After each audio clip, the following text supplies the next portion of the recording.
पैगाम, एक परिचय।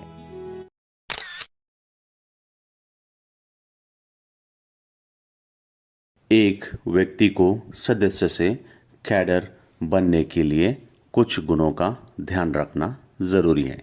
नंबर 1, सामाजिक तौर से जागरूक होना, सोशली कॉन्शियस।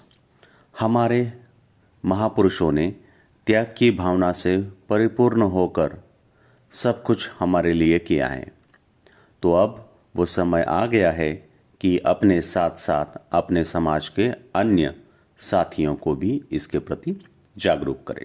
नंबर 2, बताई गई बातों को समझने का सामर्थ्य, कैपेसिटी टू ग्रास्प।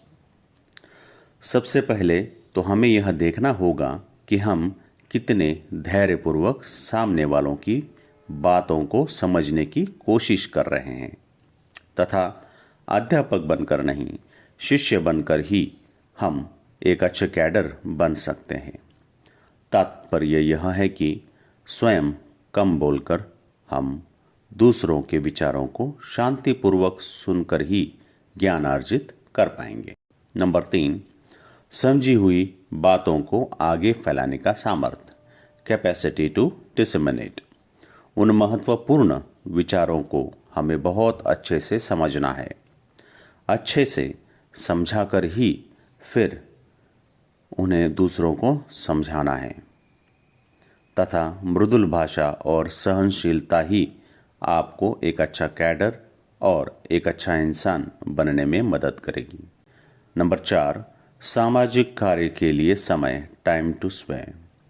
आज की भागदौड़ और व्यस्तता भरी जिंदगी में समय का अभाव तो हमेशा रहता ही है, परंतु बहुमूल्य समय से थोड़ा सा समाज के लिए देना भी हमारा दायित्व बनता है। इसीलिए सामाजिक परिवर्तन के लिए समय निकालना बहुत ज़रूरी है। नंबर 5, सामाजिक कर्जा उतारने की भावना, फीलिंग ऑफ पे बैक टू सोसाइटी। हमें बाबा साहब अम्बेडकर द्वारा लिखी गई संविधान से ही शिक्षा, स्वतंत्रता, बंधुता, समता और न्याय मिला है।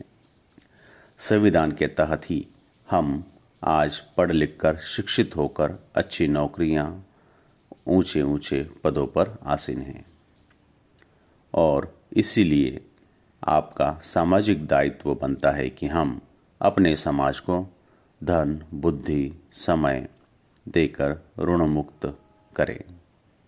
क्या हम कैडर बन सकते हैं? धन्यवाद।